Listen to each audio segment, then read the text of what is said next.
The term slipped, you had mentioned that earlier, and I think I mentioned that earlier.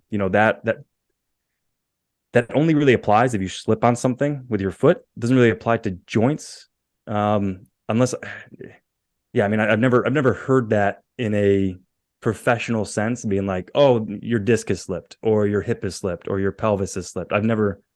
Maybe I'm out of practice on that, but I just don't. I've never heard that in a professional report. I wouldn't know what to think of that if I read that on a report, such as an MRI or a CT or an X-ray. But I think what it's easy when people think, I hear that a lot with like, oh, my disc slipped. And I think what they're referring to is if my hands are two vertebrae in my spine and the space between my hands is the disc and my vertebrae moves in relation to the other vertebrae, either whether it be below it or above it, what they usually mean is that there's now integrity that's been damaged to that disc, that vertebrae is now in a different position than what it normally was. Excuse me, than it normally was.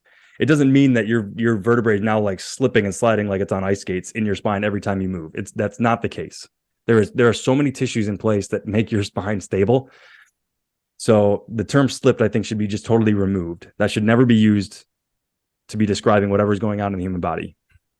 Unbalanced is a term that I think gets overused, and I'm guilty of this.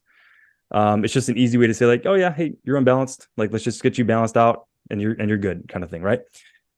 But what it really means is that you don't need to necessarily work on your balance. It just means that, hey, right, your brain might be firing too much, energy into this muscle, right, or this group of tissues over this one. So you're just a little bit, tighter or more tone on one side, and it's causing your spine, your pelvis, whatever, to be misaligned. Unlevel, same thing, right? It's just a term used to maybe describe, hey, right to left, okay, top to bottom, you're a little bit unlevel.